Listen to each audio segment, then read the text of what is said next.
अच्छा, अकाउंट्स में receipt entry हम मतलब वाउचर एंट्री शुरू कर रहे हैं यहाँ पे। ठीक है, तो वाउचर एंट्री के बारे में कल मैंने बताया था। कल का सेशन तो पूरा यार थ्योरेटिकली चला गया। ठीक है, तो प्रैक्टिकली आप दिखा देते हैं। इसमें कंट्रोल वाई मैंने सेटअप किया है। तो यहाँ पर आप देखेंगे एक ऑप्शन है यहाँ पे वैट रिसिप्ट का, राइट। इस पे जब आप जाएंगे तो कैश रिसिप्ट के अंदर आएंगे। तो ये जो सेटिंग है ये आपकी इस वाउचर एंट्री की है, कैश रिसिप्ट और बैंक रिसिप्ट जो आपकी है। इसके अंदर क्या क्या विड्थ होनी है वो हमने यहाँ पे दिया हुआ है कि आपको इनवॉइस नंबर का कॉलम चाहिए। लास्ट टाइम किसी ने मुझसे पूछा था कि सेल्समैन का भी कलेक्शन चाहिए, है ना, सेल्समैन वाइज कलेक्शन। तो वो सेल्समैन का नाम पूछना है तो वो सेल्समैन आपको यहाँ पे बताना पड़ेगा। उसका भी विड्थ खोलना है तो वो भी विड्थ आप यहाँ से ओपन कर सकते हैं। ये अकाउंट नेम की विड्थ होगी, नरेशन की होगी। इसके अलावा डे है, और अगर बिल नंबर डालते हैं तो उसका अमाउंट भी शो होना चाहिए, तो बिल अमाउंट भी आप यहाँ पे शो कर सकते हैं। ठीक है, और यहाँ पर ये आउटस्टैंडिंग भी शो करेगा एंट्री के टाइम पर ही। ये एडजस्टमेंट एंट्री का है, एडलेस, ये भी अभी पता चल जाए क्या चीज है यहाँ पे। और ये नीचे एक यहाँ पर ऑप्शन दिया हुआ है रिसीट नंबर का, मैनुअल रिसीट नंबर। ठीक है, तो मैंने यहाँ पे डाल दिया कि भाई मेरा जो बिल बुक है वो आपका ये है, और उसका लास्ट नंबर, मतलब हो सकता है मेरे पास 1000 से बिल पहले बने हो रिसीट नंबर, उसके आगे के नंबर चलाने हो, तो उसका लास्ट नंबर मैं यहाँ पे डाल दूंगा। ऑटो इंक्रीमेंटल चाहिए और चेक डुप्लीकेट भी करेगा। ठीक है, तो इतनी एंट्रीज मुझे यहाँ पे मैंने टिक कर ली है। ठीक, इसको मैं बंद नहीं कर रहा, मिनिमाइज कर दे रहा हूँ। अब यहाँ पे ये पूरा अकाउंटिंग का जो है वाउचर सिस्टम, ये मेनू है यहाँ पे। इसमें जो एंट्री लेवल है वो आपका इसके अंदर होंगी या यहाँ पर होंगी। ठीक है, इसके अलावा एक पीडीसी में भी एंट्री होती है और चेक रिटर्न तक। बस ये 4 ही ऑप्शन है जिसके अंदर एंट्री लेवल है, बाकी ये सब नीचे जो है ये सब रिपोर्टिंग पार्ट है। ठीक, तो इसमें से हम कुछ कवर करते हैं। एक सिंपल सिंपल एंट्री ये देख लेते हैं, पेमेंट एंट्री। तो इसमें वाउचर हमने जो है सीरीज अलग अलग बना रखी है। तो यहाँ पर वो पूछ रहा है कि आपको कैश करना है या बैंक करना है, तो यहाँ पर आप ले सकते हैं इसे। और जब मैंने यहाँ सिलेक्ट कर लिया तो वाउचर नंबर आ गया, और ये एंट्री डेट आ गई, किस डेट में मैं वो वाउचर फीड कर रहा हूँ। सिंपल एंटर चलते गए तो यहाँ पर बाय डिफॉल्ट इसने डेबिट पूछ लिया। अब इसमें हमने क्या कर रखा है कि जैसे अगर आप पेमेंट की एंट्री कर रहे हैं तो पहले आपको, जिनको डेबिट क्रेडिट नहीं याद रहता है पेमेंट और रिसीप्ट के केस में, तो पहले हमने पार्टी का नाम ही पूछा है। ठीक है, तो फर्स्ट पार्टी नेम ही आपको सिलेक्ट करना है। एबीसी मेडिको उसका बैलेंस शो कर रहा था, जैसे ही मैंने एंटर मारा वो नीचे हमें यहाँ पर आपको उसकी आउटस्टैंडिंग शो कर रहा है।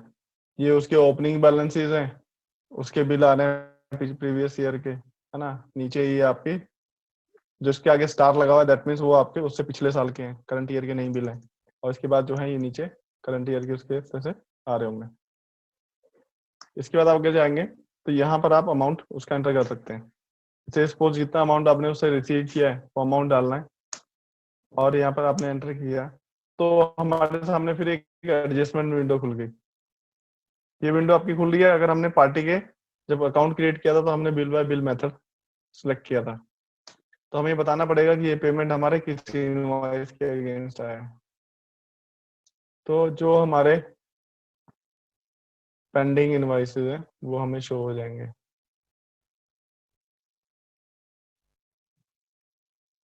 ठीक है, तो जिसके अगेंस्ट मुझे सिलेक्ट करना है तो वो मैं कर सकता हूँ। अगर मान लीजिए मैंने ये एक अमाउंट सेलेक्ट कर लिया है यहाँ पे 825 का, तो वो अमाउंट बिल मेरा एडजस्ट हो गया। अगर रिमेनिंग बैलेंस फिर बचता है तो वो मुझे पेंडिंग शो कर रहा है, तब तक ये विंडो आपसे यहाँ पूछता रहेगा। तो वो जैसे मैंने वो बिल एडजस्ट किया था तो वो बिल मेरा यहाँ से हट गया लिस्ट में से, और यहाँ पर मैंने एंटर किया तो 100 रुपीज मेरा इस बिल में से एडजस्ट हो गया। और उसके बाद जो पेंडिंग है वो आप नेक्स्ट बिल में अपना ले सकते हैं। या इस बिल का पेंडिंग था ये, तो ये तो प्रीवियस ईयर का था तो मैं करंट ईयर में ही आपका ले लेता हूँ। तो ये मैंने यहाँ पर इस तरह से ले लिया। तो ये एडजस्टमेंट 1000 रुपए का मैंने उसका 3 बिल में एडजस्ट किया। 2 बिल मेरे कंप्लीट एडजस्टमेंट हुए, और ये वाला बिल जो है मेरा पार्ट एडजस्ट हो गया, क्योंकि मुझे उसने पार्ट पेमेंट दिया था, बिल का जोड़ के नहीं दिया था कि हाँ एग्जैक्ट अमाउंट इतना था। तो ये आपने एडजस्ट कर दिए तो वो आपकी एडजस्टमेंट में से हट गए और आपकी आउटस्टैंडिंग रिपोर्ट में भी नहीं आएंगे, है ना। इसे पीछे हमने डिस्कस किया था, एक आउटस्टैंडिंग रिपोर्ट पार्टी वाइज किसके कितने बिल पेंडिंग है और कितने दिन से पेंडिंग है। इसके बाद अपने आप नीचे क्रेडिट के लिए पूछेगा, एंटर करते जाना है। तो यहाँ पर आपको कैश या बैंक के थ्रू आप पेमेंट रिसीव करेंगे। तो अगर मैंने यहाँ पे कैश लिखा तो कैश आएगा, और बैंक का लिखा तो मेरा जो है वो बैंक, इस तरह से SDFC। तो यहाँ पे मैंने एंटर किया, बैंक सेलेक्ट किया मैंने, तो यहाँ पे वो चेक नंबर पूछ रहा है कि मुझे कौन सा चेक नंबर आपको रिसीव हुआ है। तो ये मैंने चेक नंबर यहाँ पे इस तरह से डाल दिया।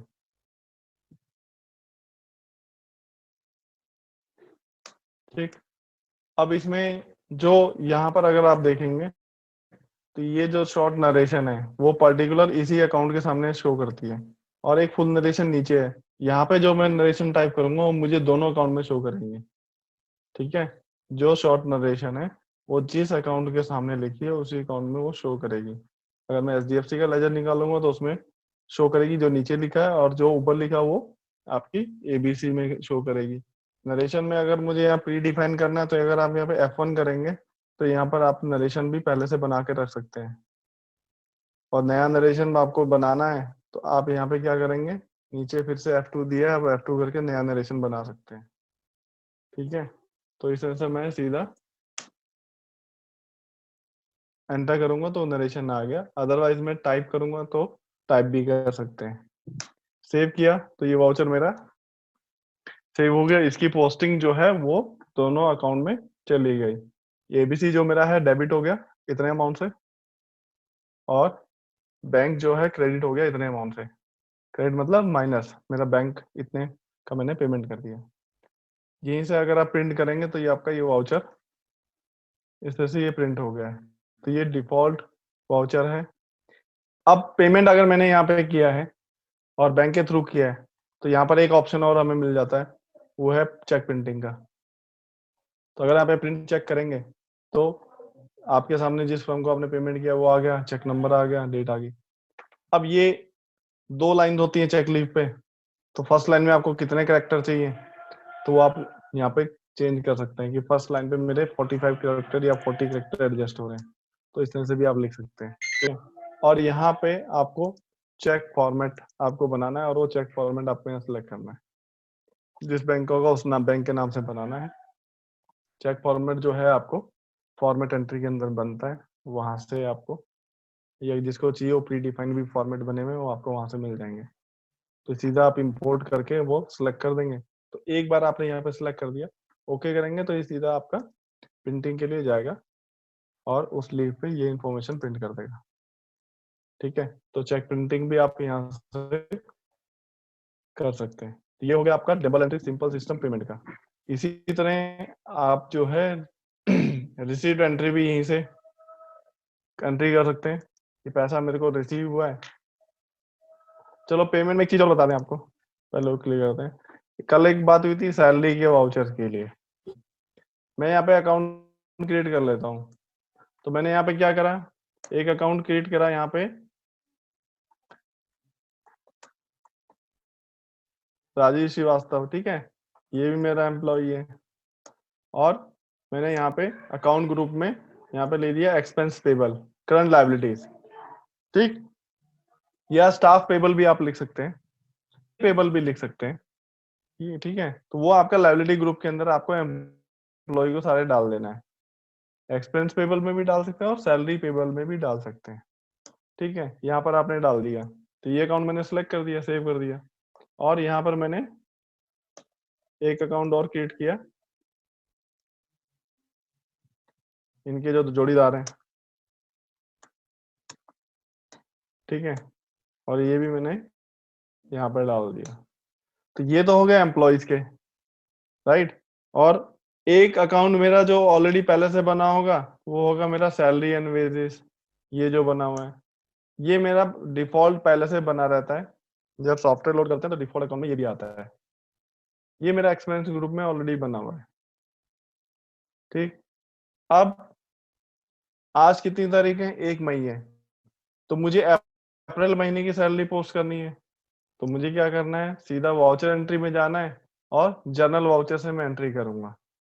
ठीक है, अब जब जर्नल वाउचर से मैं अगर यहाँ पे एंट्री कर रहा हूँ तो मैं किस डेट में एंट्री करूंगा?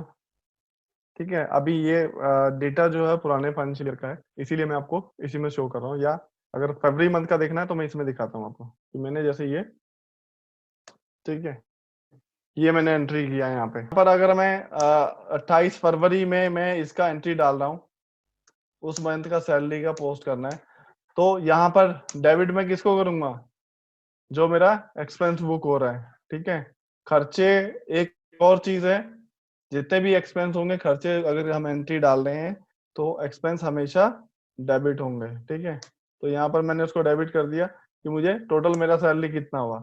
अब जितने भी एम्प्लॉयज हैं सबका टोटल सैलरी, आपने सैलरी चार्ट बनाया होगा, उसका टोटल सैलरी आपने कैलकुलेट कर लिया, भाई टोटल सैलरी जो है इस वो 32,000 आपको देनी है, तो वो वैल्यू आप यहाँ पे डाल देंगे, तो 32,000 रुपए का आपका एक्सपेंस यहाँ बुक हो गया। और क्रेडिट किसको करेंगे?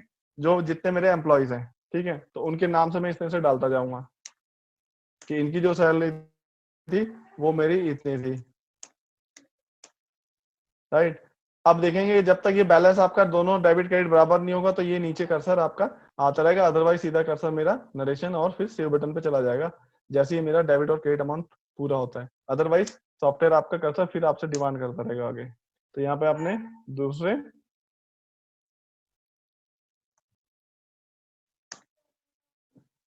ठीक है, तो बैलेंस अमाउंट यहाँ पे इस तरह से आ गया, तो यहाँ पर आपने डाला और एंटर एंटर किया, जैसे अमाउंट पूरा हुआ मेरा कर्सर जो है नरेशन पे आ गया है, तो यहाँ पर आप अपना नरेशन टाइप कर देंगे, है ना,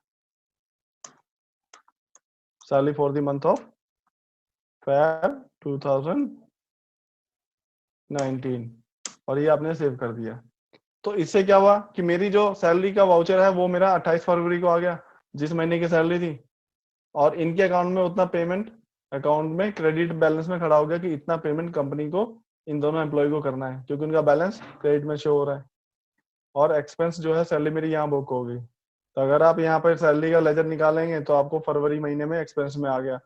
और यही चीज अगर आप यहाँ पर ट्रेडिंग में देखते हैं, भाई हम डायरेक्ट उसी दिन भी तो एंट्री कर सकते हैं कि जिस दिन हम पेमेंट कर रहे हैं, ठीक है, तो फिर मुझे जर्नल की जरूरत तो थी नहीं, फिर तो मैं सीधा यहाँ पे पेमेंट वाउचर में जाता और हर्ष को डेबिट करता और क्रेडिट में अपना बैंक या कैश जिसके थ्रू मैं पेमेंट कर रहा हूँ तो डायरेक्ट एंट्री कर देता, लेकिन वो एंट्री उस दिन इफेक्ट होती जिस दिन मेरा वो हमने पेमेंट किया है। अब इसका पेमेंट हो सकता है मैंने आगे मार्च महीने में करेंगे जब मंथ आपका क्लोज हो गया, तो 1 तारीख को पेमेंट करी या 5 तारीख को आपने सैलरी का पेमेंट किया, लेकिन वो एक्सपेंस मेरा उसी मंथ का था फरवरी में, तो उसको बुक करने के लिए हम क्या करेंगे, पहले जर्नल वाउचर से एंट्री करेंगे। अगर आप यहाँ पे ट्रेडिंग अकाउंट में अगर यहाँ पे देखेंगे प्रॉफिट एंड लॉस में, ठीक है, और मैं अगर यहाँ पे 28/2 का अगर मैं यहाँ पे वाउचर देखता हूँ यहाँ पे,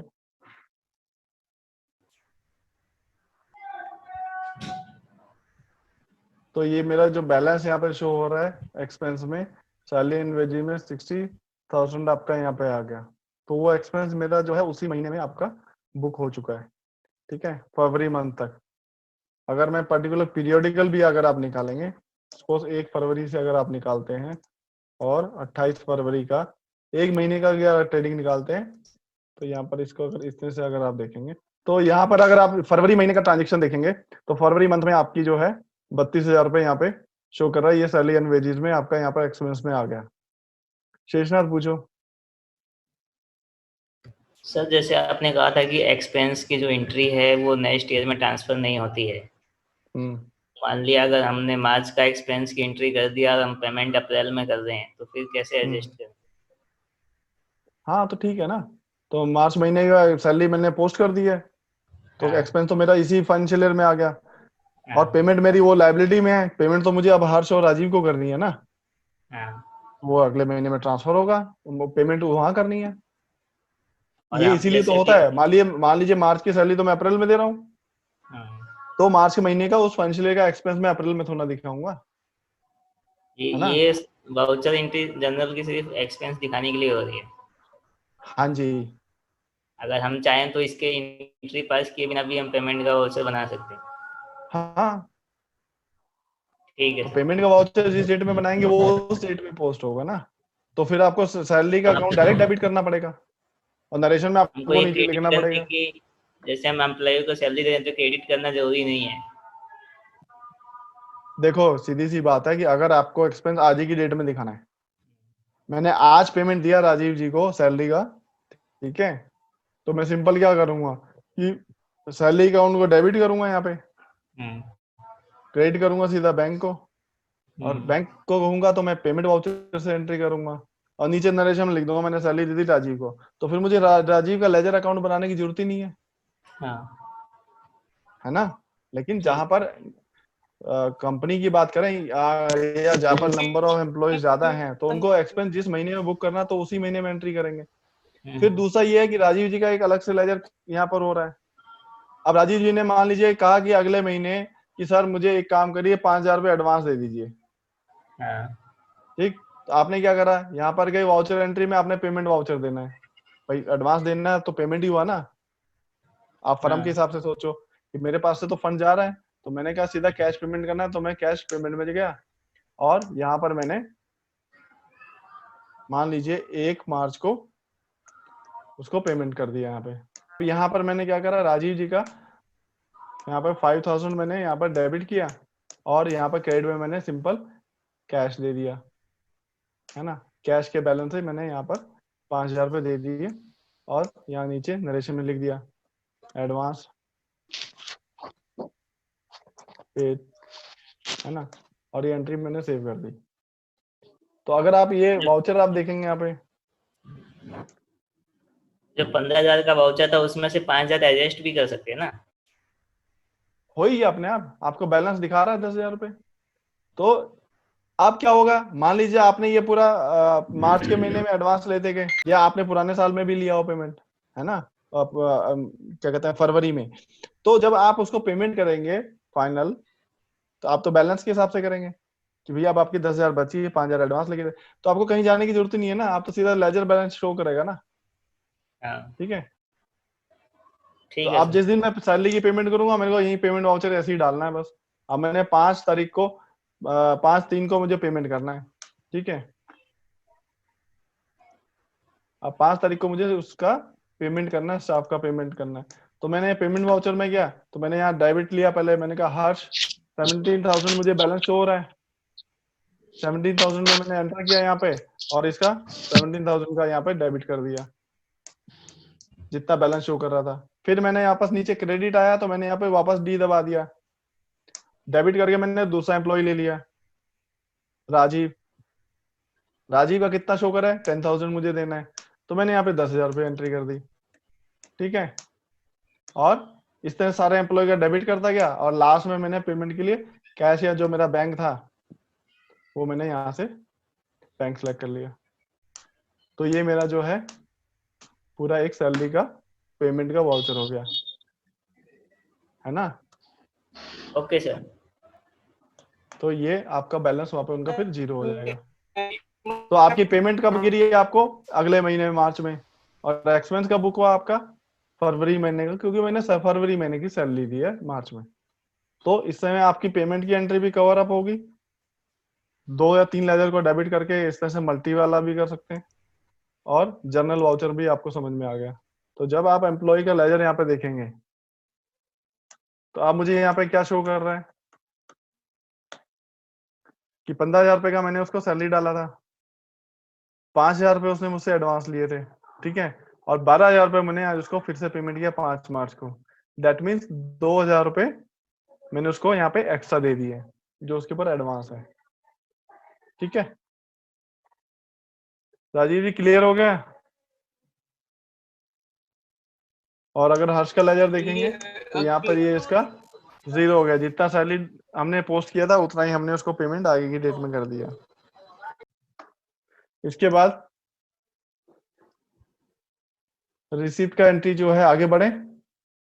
रिसिप्ट का एंट्री अगर मैं आपको बताता हूँ, पेमेंट का मैंने बता दिया और जनरल वाउचर का आपको बता दिया। तो यहाँ पे रिसिप्ट का एंट्री जो है वो डबल एंट्री सिस्टम ये अभी मैं बता रहा हूँ, इसके बाद मैं सिंगल का बताऊंगा। तो रिसिप्ट एंट्री आपकी ये है वापस से कि हमने कैश या बैंक सेलेक्ट कर लिया, जी। अब जिस डेट को मुझे रिसीव एंट्री डालनी है वो मैंने यहाँ पे एंटर कर दिया, और बाय डिफॉल्ट यहाँ पे देखिए रिसीट में क्रेडिट मोड आ गया, जबकि पेमेंट में बाय डिफॉल्ट फर्स्ट लाइन पे आपका डेबिट आता था। तो यहाँ पर भी आपको पहले पार्टी ही सिलेक्ट करनी है जिससे भी आप पेमेंट रिसीव कर रहे हैं। ठीक है, तो यहाँ पर जैसे एक ही ट्रक है, मुझे अमाउंट दिखा रहा है यहाँ पे 33 समथिंग, तो ये मैंने एंटर किया और अमाउंट यहाँ पे इस तरह से आप ले सकते हैं। तो वापस एडजस्टमेंट विंडो आ गया, और ये बिल आप इस तरह से एडजस्ट करते चले जाएंगे। इसमें देखिए आपको ये दिखा रहा है कि इसका बिल डेट कब था, ड्यू डेट कब था, और इसमें ये भी ऑप्शन दिखा रहा है कि इसका ऑलरेडी बिल के अंदर हमने डिस्काउंट कितना दे रखा है, तो ये भी यहाँ पे शो हो रहा है। ठीक है, तो इस तरह से ये आपने एडजस्ट किया, और नीचे क्रेडिट में आपका कैश या बैंक आएगा, तो इस तरह से आप ये सिलेक्ट कर लेंगे। तो 15,000 आपको रिसीव है। अब यहाँ पर एक क्वेश्चन और है कि मान लीजिए पार्टी का 15,000 मैंने इसको लेना था, राइट। अब उसने कहा कि सर इसमें 15,000 में 100 रुपीज या 500 रुपीज ऐसा है जो आपको एक पुराना आपने स्कीम नहीं दिया या डिस्काउंट नहीं दिया, आपको एडजस्टमेंट करना है, राइट। तो मैं आपको जो पेमेंट है वो 14,500 दूंगा, लेकिन मेरे अकाउंट में 15,000 आपको एडजस्ट करना है, 500 जो डिस्काउंट था। तो आपको एक्चुअल कैश 14,500 रिसीव हुआ, तो आपने यहाँ डालना है, और बैलेंस अमाउंट जो आपको फिर पूछेगा नीचे, क्योंकि डेबिट क्रेडिट तो मेरा क्लियर नहीं हुआ, तो यहाँ पे आप जो है कैश डिस्काउंट या जो भी आपका शॉर्ट एंड एक्सेस है एक्सपेंस ग्रुप में, वो आप यहाँ पे डाल सकते हैं। तो इस तरह से ये आपका ये अमाउंट भी आप पेमेंट यहाँ पर ये सेट कर सकते हैं। तो उसके पार्टी अकाउंट में तो 15,000 एडजस्ट हुआ, कैश 14,000 का है, और इतना जो मैंने इंस्टेंट रिसीविंग के टाइम पे उसको डिस्काउंट दिया या शॉर्ट पेमेंट रिसीव किया, वो मैं एंट्री यहाँ डाल सकता हूँ।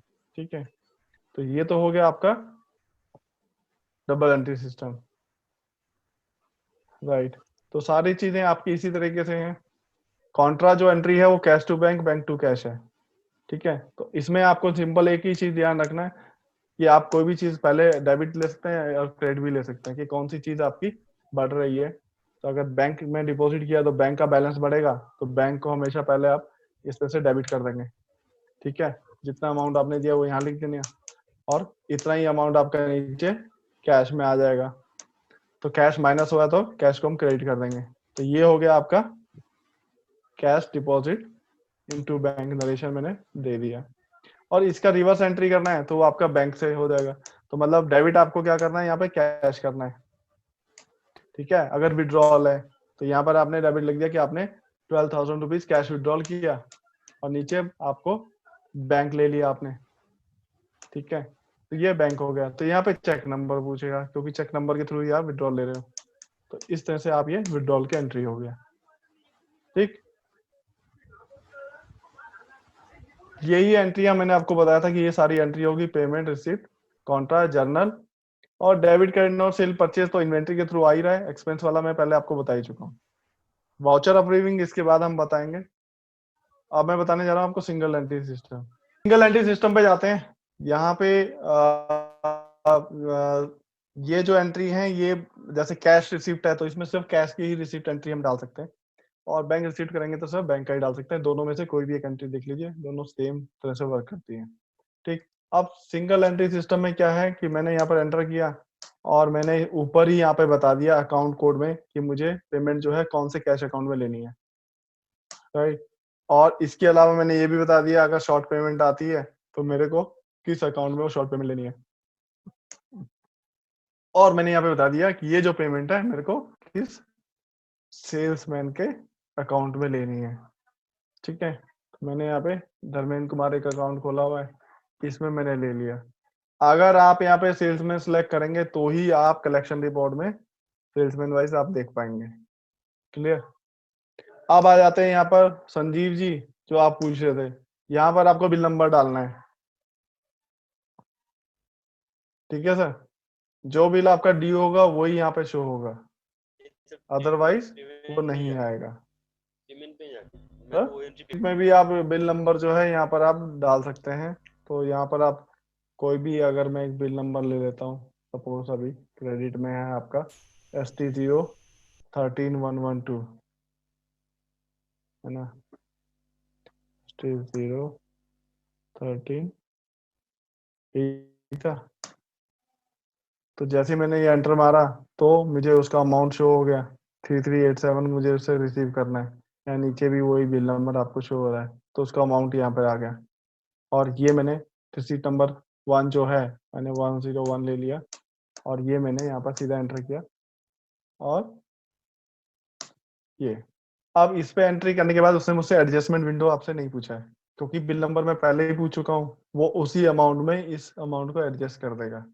ठीक है, तो ये कि बहुत शानदार तरीका है। जैसे सेल्समैन वगैरह पेमेंट लेके आते हैं तो आपको बताते हैं कि सर इसके ये बिल के अगेंस्ट में मैं ये पेमेंट लेके आया हूँ, तो वो अपना बिल नंबर डालते जाएंगे और उसका अमाउंट वो लेते जाएंगे इस तरह से। ठीक है, ये मैंने एंट्री सेव कर दी। तो ये मेरा 2 रिसिप्ट की एंट्री मेरी एक साथ हो गई। बस इसमें ये है कि जो डेट आप ऊपर ले रहे हैं यहाँ पे टॉप पे, इसी डेट में ही वो वाउचर पोस्ट होगा आपका। अगर मैं ये दोनों एंट्री देखूं यहाँ पे वाउचर में रिसिप्ट एंट्री, ठीक है, तो यहाँ पर अगर आप देखेंगे तो वो डबल वो एंट्री मेरे वाउचर जो है यहाँ पर ऑलरेडी आ चुके हैं। ये देखिए 2 वाउचर, तो मेरे एक साथ ही दोनों वाउचर यहाँ पे पोस्ट हो गए। क्लियर? अब मैं यहाँ पर मैंने एक और, अगर मैं वापस वो बिल नंबर डालता हूँ, क्या था 3 नहीं भूल गया 13112 था। अगर आप सेल बुक में आप देखेंगे यहाँ पे नया ऑप्शन आया है नीचे, ऑलरेडी यहाँ पे पेड भी दिखा रहा है मैं कि इनवॉइस आपका पेड हो चुका है। ठीक है, तो अगर मैं दोबारा ये डालता हूँ तो ये मुझसे नहीं लेगा ये वाला बिल। तो ये तो हो गया बिल नंबर। और यहाँ पर आप एंटर करके, बिल नंबर नहीं है तो आप पार्टी का नाम लिख कर भी पेमेंट रिसीव कर सकते हैं, कि अगर मुझे डीएन एसोसिएट से पेमेंट लेना है तो मैं यहाँ पर इस तरह से भी ले सकता हूँ। और यहाँ पर अगर मैं 102 डालता हूँ रिसीट नंबर, तो वो मुझे बता रहा है कि ये मैंने ऑलरेडी फीड किया हुआ है। तो आपका जो वाउचर नंबर है रिसीट नंबर मैनुअल, वो भी यहाँ पे ये चेक हो जाता है कि आपने ऑलरेडी यहाँ पर ये फीड कर रखा है। ठीक है, और अगर 103 आपका जो है वो आपका कैंसिल हो गया किसी रीजन से, गलत आपने फीड कर दिया, तो उसको आप स्किप भी कर सकते हैं यहाँ पे इस तरह से। और यहाँ पर सीधा आप अमाउंट लिखेंगे कि उसने मुझे 1000 रुपीज आपको पेमेंट दिया। यहीं पर ही शॉर्ट पेमेंट जो मैंने आपको बताया था वो यहाँ पर भी आप कर सकते हैं, कि पार्टी ने जो है 1000 का पेमेंट तो किया है, लेकिन उसने कहा कि 100 रुपीज मैंने आपके पुराने डिस्काउंट या एडजस्टमेंट के अगेंस्ट में काटे हैं। ठीक है, तो इसका क्या इफेक्ट आएगा कि जब हम इसकी एंट्री करेंगे तो यहाँ पर मुझे टोटल 1100 एडजस्ट करने हैं, क्योंकि मुझे 1000 तो रिसीव हुआ है और 100 रुपीज का मैंने एडजस्टमेंट उसने मुझे काट लिया था। तो मेरे उसके अकाउंट को तो पार्टी के अकाउंट को तो 1100 से ही, ठीक है, 1100 से ही हम उसको यहाँ पर क्रेडिट करेंगे। तो इस तरह से हम एडजस्टमेंट जो करेंगे वो 1100 का होगा।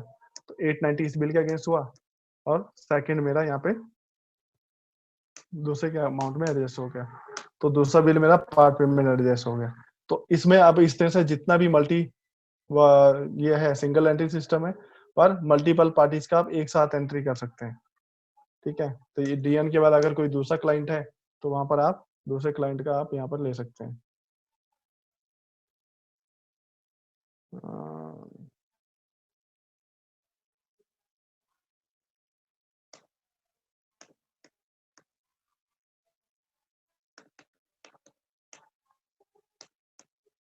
ठीक है, इस तरह से। और इसमें एक चीज और है कि अगर मान लीजिए किसी का, अगर मैं यहाँ पर इस तरह से पेमेंट यहाँ पे डाल रहा हूँ और मैंने उसका पेमेंट का एंट्री यहाँ पर डाला 555 करके, या मैंने सपोज 2000 यहाँ पर एंट्री डाला, और जब ये एडजस्टमेंट विंडो मेरे सामने आ गया, अगर उसका मान लीजिए यहाँ पर मुझे वो वाले बिल शो कर रहा है जो मेरे ड्यू हैं और डेबिट मोड है, मतलब जो मैंने इनवॉइस बनाए थे, अगर उसका कोई क्रेडिट नोट है और वो अनएडजस्टेड है, तो यहाँ पर आप शिफ्ट F5 करके चेक कर सकते हैं। ठीक है, तो जब आप शिफ्ट F5 करेंगे तो ये मोड चेंज होगा और आपको यहाँ पे क्रेडिट बैलेंस वाले ड्यूज भी आपको दिखाएगा, तो वो भी आप एडजस्ट कर सकते हैं और उसके बाद अपना वापस ये बिल में एडजस्ट कर सकते हैं। तो अगर मेरे को यहाँ पे 1614 उससे लेना था, लेकिन मैंने यहाँ पे 2000 का एंट्री किया था, तो दैट मीन्स मुझे 360 है, अब वो ड्यू नहीं है, एडजस्टमेंट के लिए नहीं है, तो ये अमाउंट जो है आपका न्यू रेफरेंस में आपका सेव हो जाएगा, क्योंकि ये पैसा आपके पास जो है वो एज ए एडवांस आ गया है। ठीक है, तो ये आपने एंट्री सेव कर दी, तो मेरे यहाँ पे 3 वाउचर आपके जनरेट हो गए। अगर डीएन का आप लेजर देखेंगे यहाँ पे, डी डॉट एंड डॉट, अगर इसका हम यहाँ पर लेजर देखते हैं मंथली, और ये लास्ट में आ गया 1100 रुपीज का मैंने एंट्री किया है। तो इसका अगर मैं वाउचर अगर आपको शो करूँ यहाँ पे रिसिप्ट, अगर एंट्री से अगर आप देखेंगे, ठीक है, तो यहाँ पर अगर आप डीएन का देख रहे हैं, तो इसका जो वाउचर है ये पोस्ट हुआ है। अब ये डबल एंट्री में जब वाउचर आपको शो कर रहा है, यहाँ पर मैं इसको चेंज नहीं कर सकता, ना ही मैं यहाँ पे इसको एडिट कर सकता हूँ। ये एडिट के लिए मुझे उसी फॉर्म पे जाना पड़ेगा जहां मैंने एंट्री करी है। ठीक है, तो ये हमें यहाँ पे ये शो करता है कि मेरे को ये एंट्री जो है मेरी इस कैश रिसीप्ट से मैंने एंट्री करी है, और उसका एंट्री नंबर ये है और सीरियल नंबर ये है। मतलब आपकी ये कैश रिसीप्ट एंट्री आ गई, इसमें 2 नंबर जो एंट्री की थी उसके अंदर फर्स्ट सीरियल नंबर है। तो ये यहाँ से आपका क्लियर हो गया। इसके बाद अगर 4 नंबर वाला वाउचर देखेंगे तो इसका नेक्स्ट वाला है, और 5 नंबर आप देखेंगे तो इसका इस तरह से ये एंट्री हुई। तो ये आपकी मल्टीपल होगी। इसी तरह ही ये सेम बैंक वाली रिसीट भी इसी तरह से काम करेगी। ठीक है, अब आ जाते हैं इसमें मल्टी वाउचर। ठीक है, अब मल्टी वाउचर में क्या है कि अभी तक आपने खाली रिसीप्ट एंट्री देखी थी कैश और बैंक की। मल्टी वाउचर में आपका रिसीप्ट और पेमेंट दोनों एंट्री होगा, और अलग अलग डेट पे आपको हो सकता है, इसीलिए इसका नाम जो है मल्टी वाउचर है। यहाँ पर आप देखेंगे कि हम आपसे ऊपर कुछ भी नहीं पूछ रहे हैं कि आपका बैंक किस में जाएगा, कैश किस में जाएगा। सिंपल आपको क्या करना है कि यहाँ पर बाय डिफॉल्ट क्रेडिट आ रहा है, तो दैट मीन्स जो आप इसके बाद अकाउंट सेलेक्ट कर रहे हैं उसको हम क्रेडिट करने वाले हैं। मतलब आप रिसिप्ट की एंट्री एक तरह से डाल रहे हैं। तो यहाँ पर अगर आपने कोई पार्टी सिलेक्ट करी, जो भी अकाउंट आप यहाँ पे सिलेक्ट कर रहे हैं, ये ठीक है, और मैंने उसका जो है ये जो डेट है, इस डेट पे मेरा वाउचर फीड होगा। मान लीजिए मैंने ये एंट्री जो है वो 1 तारीख को करी, और मैंने यहाँ पर 1000 रुपीज रिसीव किया, ये एडजस्टमेंट एंट्री सेम वही है। फिर मैंने पे टाइप में यहाँ पे बताना है कि मुझे यहाँ पर कैश रिसीव करना है कि बैंक रिसीव करना है। तो अगर मैंने यहाँ पे कैश सेलेक्ट किया, ठीक है, और यहाँ पे मैंने ये सेल्समैन भी बता दिया, तो ये एंट्री मेरी जो है एडजस्टमेंट आ गया।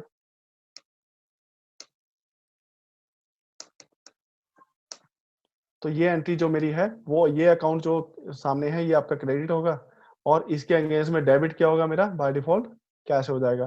तो ये मेरी कैश की रिसिप्ट की एंट्री होगी, क्योंकि यहाँ पे कैश रिसीविंग हो रहा है। और यहाँ पर अगर आप जो है तो दूसरा अकाउंट सेलेक्ट करते हैं,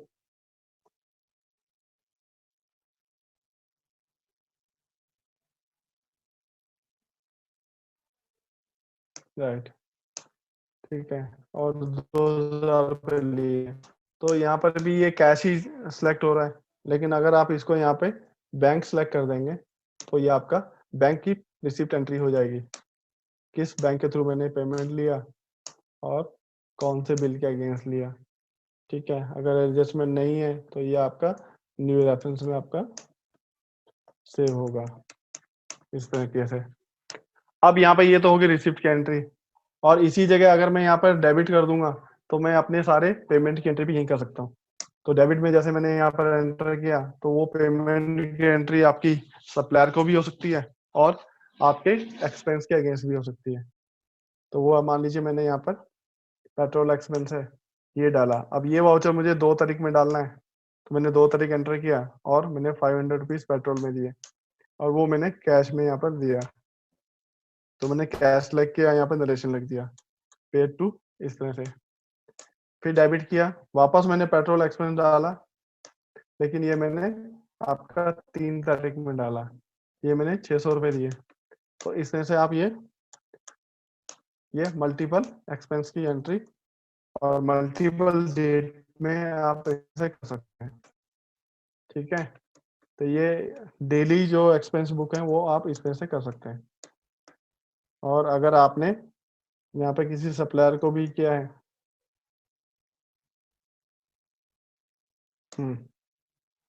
तो यहाँ पर भी आप इस तरह से एंट्री दिखा सकते हैं। ये बैंक आपने सिलेक्ट कर लिया, तो जो बैंक आप सिलेक्ट करेंगे उस बैंक से उतना अमाउंट आपका क्रेडिट हो जाएगा, ठीक है। और सप्लायर को किस बिल के अगेंस्ट आपने पेमेंट किया वो आप यहाँ पे इस तरह से एडजस्ट करेंगे। तो ये अगर मैं एंट्री सेव करता हूँ तो मेरे पास 1 2, ये फर्स्ट आपकी कैश रिसीट हो गया, ये आपका बैंक रिसीट हो गया, ये आपके तीनों कैश पेमेंट हो गए, ये आपका बैंक पेमेंट एंट्री होगी। तो ये अलग अलग डेट में इसी डेट में आपके वाउचर पोस्ट हुए। अगर आप पेट्रोल का लेजर यहाँ पे देखेंगे,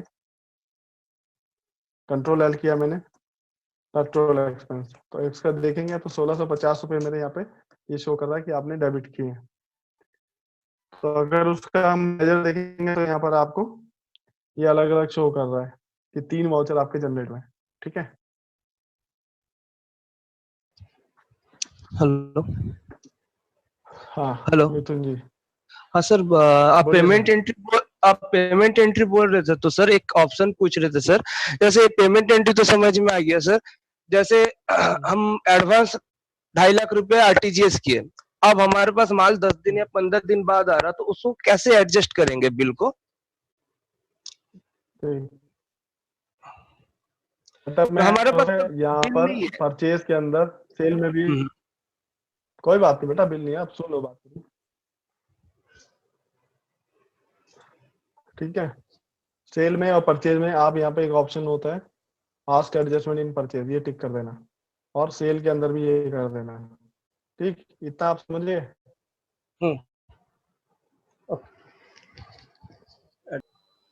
यहाँ पे पेमेंट वाउचर में आप गए,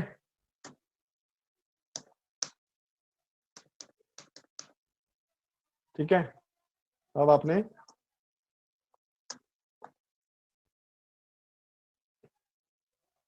मेडिसिन एजेंसीज को यहाँ पे एक पेमेंट कर दिया 15,000 का, ठीक है। अब पेमेंट किया, पुराने बिल के अगेंस्ट तो किया नहीं आपने, ठीक। तो आपने क्या करना है, यहाँ पे न्यू रेफरेंस डाल देना है, ये आपने एडवांस पेमेंट दे दिया, ठीक है। चाहे तो यहीं पर आप चेक नंबर भी लिख देना, और ये आपने एक्सिस बैंक से पेमेंट कर दिया, ठीक है। यहां तक समझ में आ गया।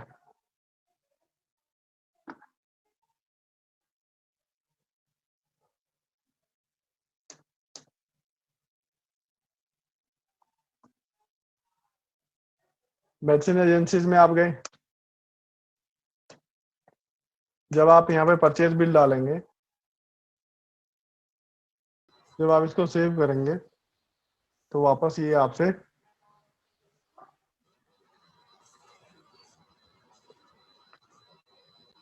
ये पूछा है कि आपका ये पेंडिंग है आपका एडजस्टमेंट करने के लिए। तो जब आप यहाँ एडजस्टमेंट में जाएंगे तो एडजस्टमेंट विंडो आएगी, और यहाँ पर आप ये एडवांस वाली पेमेंट एडजस्ट कर लेंगे अपनी। तो इससे सिर्फ जो आपका एडजस्टमेंट एंट्री है वो आपकी यहाँ पे क्लियर हो जाएगी। तो अगर आप सप्लायर का आउटस्टैंडिंग देखेंगे तो आपको ये बिल भी पेंडिंग नहीं दिखाएगा, और ये एडवांस का पेमेंट भी पेंडिंग नहीं शो करेगा। यहाँ से आप कर सकते हैं इसको। अगर वो अमाउंट, तो बैलेंस अमाउंट जो आपका है वो इसी बिल के अगेंस्ट में यहाँ पर न्यू रेफरेंस में सेव कर देंगे। तो वो आपका इस बिल का पेमेंट आपने 15,000 किया था और बिल आपको 16,800 का है, 300 की आपकी आउटस्टैंडिंग पेंडिंग है जो आपको पेमेंट करना है, ठीक है। और अगर बिल आपने पुराना सेव कर दिया है तो आप यहाँ से एडजस्टमेंट में जाके भी एंट्री कर सकते हैं। उस टाइम पे आप ये वाला परचेज बिल अपनी पुरानी पेमेंट के अगेंस्ट एडजस्ट कर सकते हैं, ये एडजस्टमेंट विंडो से। यहाँ पे आप क्लिक करेंगे तो इसी बिल का आपके सामने एडजस्टमेंट विंडो ओपन हो जाता है, और यहाँ पे जो आपका पूरा बिल न्यू रेफरेंस में सेव है उसको क्लियर करके आप यहाँ पे एडजस्ट करके ओके कर दीजिए। तो यहाँ से भी आप एडजस्टमेंट कर सकते हैं, ठीक है Mithun ji. Okay sir, right. ठीक है।